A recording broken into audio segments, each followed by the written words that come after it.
Heard Chairman Sir's speech, I found that whatever words he has spoken, all of it is so true, and I found that so many things will be helpful for me also. So, first of all, thank you, Chairman Sir, for giving us such a valuable advice and suggestions. And now I shall begin. तो पहले तो I shall introduce myself once again. I am Sarim Khan and currently मैं 8th standard का student हूँ. मेरी as currently 12 years old है and I have been titled as the little Einstein of India for being able to solve physics problems of JEE, NEET and undergraduate and many graduate level problems. तो यहाँ पे basically हमारे जितने भी students हैं वो JEE या फिर नीट या फिर दूसरे मेडिकल या फिर इंजीनियरिंग एग्जामिनेशंस की प्रिपरेशन करेंगे. कुछ लोग सिविल सर्विसेज एग्जामिनेशन को भी टारगेट करेंगे. Mostly students as I can say यहाँ के सारे स्टूडेंट्स 9th to 12th के तक के स्टूडेंट्स हैं. फर्स्ट ऑफ ऑल आई से कि यहाँ पे जितने भी 9th एंड 10th के स्टूडेंट्स हैं, जितने भी हाई स्कूलर्स हैं यहाँ पे, actually you have 4 years for your medical या फिर इंजीनियरिंग की examination. You currently have 4 years. अगर आप अभी से सच में अपनी प्रिपरेशन स्टार्ट करते हो so you can easily crack these examinations. As sir has already stated कि आप 8 से अपनी प्रिपरेशन स्टार्ट करो. This is NEET is like nothing, J is like nothing. इसका लेवल क्या है? It is like 0. What is there in JEE NEET? Syllabus fixed है. JEE and NEET का सिलेबस हमेशा फिक्स्ड है कि इन्हीं चैप्टर्स से क्वेश्चन आएंगे. सिलेबस फिक्स्ड है, बुक फिक्स्ड है कि NCERT से ही क्वेश्चंस आएंगे. तब इतने सारे बच्चे क्यों प्रिपरेशन करके भी नहीं क्रैक कर पाते? देखो, इसके 2 रीजंस होते हैं. पहला, competition. Usually there is a lot of competition, लेकिन अगर आप अच्छे से अपनी प्रिपरेशन करते हो so you can easily crack it. All you have to do is do better than the next person.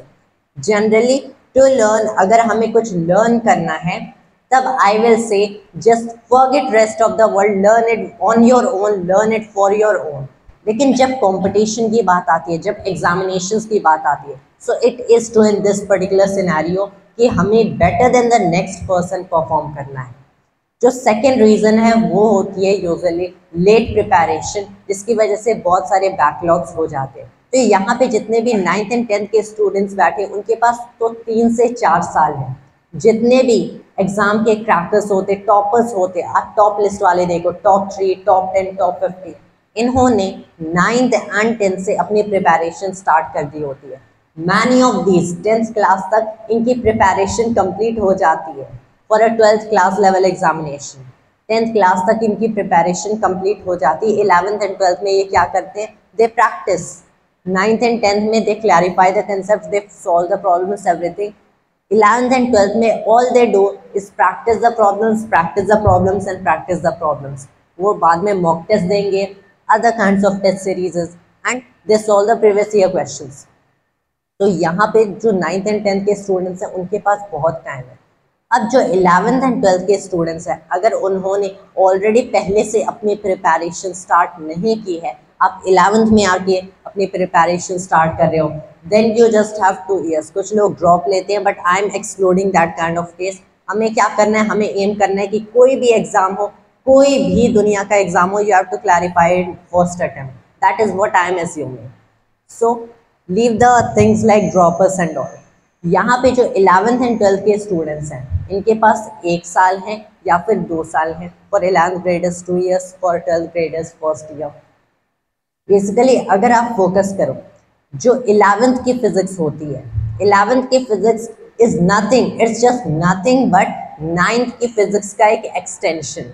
9th की फिजिक्स आप देखो एंड 11th की फिजिक्स, इट्स कंप्लीट सेम, पूरी सेम है. बस क्या हुआ, उसमें आपको वही डेरिवेशन 9th में कैसे देखेंगे? अलजेब्रा से देखेंगे. 11th में वही डेरिवेशन कैलकुलस से देखेंगे. That is what is different. वहीं हमें थोड़ी बहुत कैलकुलस आ जाती है, हमारी मैथमेटिकल टेक्निक्स इंप्रूव हो जाते हैं by the time we reach in 11th. इसीलिए जो 9th की फिजिक्स होती है वही 11th की फिजिक्स में है. ऑल देयर इज कि इसको थोड़ा एक्सटेंड कर दिया गया in a broader sense, right? That is what is happening and everything is same. जो चैप्टर्स होंगे, 9th में भी मोशन है, 11th में भी मोशन है. 9th में भी आप साउंड एंड वेव्स के बारे में पढ़ोगे, 11th में भी आप वेव्स पढ़ोगे. 9th में भी पूरी मैकेनिक्स गिवन है, 11th में भी पूरी मैकेनिक्स गिवन है. नाइन्थ में भी आप हीट एंड थर्मोडायनेमिक्स पढ़ोगे, 11th में भी वही है। वैसे ही जो 10th की फिजिक्स है एंड 12th की फिजिक्स है वो सेम है।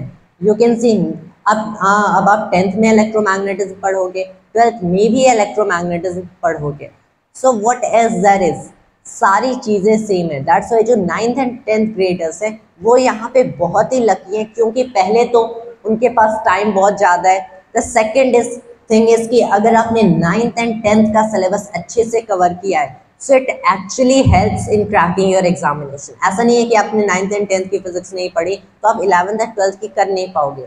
ऑल देयर इज कि आपको और इजी हो जाएगा, क्योंकि ये सारी चीज़ें आपको ऑलरेडी आती हैं। ये सारी चीज़ें, ये जितनी भी चीज़ें हैं या ऑलरेडी आपके नॉलेज के अंदर है, आपके ब्रेन के अंदर फिट है। ऑल देयर इज कि इसी को आपको एक ब्रॉडर सेंस में अप्लाई करना है। यहाँ पे आप कुछ स्पेशल केसेस देखोगे। आपने F=ma 9th में पढ़ा है, इसी का एप्लीकेशन आप देखोगे F=ma कहाँ कहाँ यूज होता है। अब देखोगे कि F=ma इज नॉट जस्ट कि फोर्स इक्वल्स मास टाइम्स एक्सेलरेशन, यहाँ पे फोर्स एक्ट करिए तो यहाँ पे एक्सेलरेशन होगी। आप देखोगे कि इसी इक्वेशन से आप पुली के प्रॉब्लम्स कैसे सॉल्व कर सकते हो, आप इस टाइप के स्ट्रिंग के कॉम्प्लिकेटेड प्रॉब्लम्स कैसे सिंगल इक्वेशन से सॉल्व कर सकते हो। फिजिक्स में यूजुअली आप देखोगे, I will state it right here, do no often to anyone, कि जो भी आप काइंड की बुक्स देखोगे, मोस्टली जो अच्छी बुक्स होती हैं फिजिक्स की, उसमें आपको ज़्यादा इक्वेशंस नहीं मिलेंगे। This is a fact. And जो भी अच्छे टीचर्स फिजिक्स में पढ़ाते हैं वो आपको ज़्यादा इक्वेशंस नहीं देंगे। They will tell you the most general case जो कि एग्जिस्ट कर सकता है in that chapter. Don't ever run after the equations, कभी भी इक्वेशंस याद करना मत करना। Don't memorize these kind of equations, it's all just a waste. Just try to understand the underlying concept कि ये आप F=ma पढ़ रहे हो, ये कहाँ से आया, क्यों आया, कैसे आया। Just understand it, you will automatically get it. अब अगर आपके पास F=ma, आपने एक ही इक्वेशन याद कर लिया, बाकी इक्वेशंस ऑफ न्यूटन्स लॉज आपको ऑलरेडी ऐसे ही याद हो गए। अब कुछ लोग ऐसे होते हैं जो कि अगर कोई भी से हम जो 11th एंड 12th ग्रेडर्स होंगे, you will have solve many of the pulley kind के प्रॉब्लम्स, मंकी प्रॉब्लम्स। ये यूजुअली 11th 12th की फिजिक्स में बहुत आते हैं, स्पेशली इन कॉम्पिटिटिव एग्जामिनेशन। बहुत सारे ऐसे लोग होते हैं कि जो पुली प्रॉब्लम्स होंगे ना, उसमें कितनी वैल्यू ऑफ टेंशन होगी कि इसका मास m1 है, इसका मास m2 है, तो टेंशन कितना होगा, उस पर्टिकुलर केस का भी इक्वेशन याद कर लेते हैं। उस पर्टिकुलर केस एक्सेलरेशन कितना होगा उसका इक्वेशन याद कर लिए। ऐसे there exist such people and I have met many of them, but I am saying don't go after that. Equations आपको लर्न हो जाएंगे, equations you can derive at the instant. ऐसा नहीं है कि आपने सिर्फ F=ma याद कर लिया तो बाकी आपको 1 by 1 ऐसे डिराइव करना होगा जहाँ पे भी नीडेड होगी। No, you can derive it at an instant. आपको तुरंत पता चल जाएगा, अगर एक इक्वेशन याद है तुरंत पता चल जाएगा what is the next equation. That is how physics works. क्योंकि फिजिक्स में आप इतने सारे कंसेप्ट्स देखोगे, इतने सारे फॉर्मूलाज एंड इक्वेशंस देखोगे, but the underlying principle behind all these is the same thing. Physics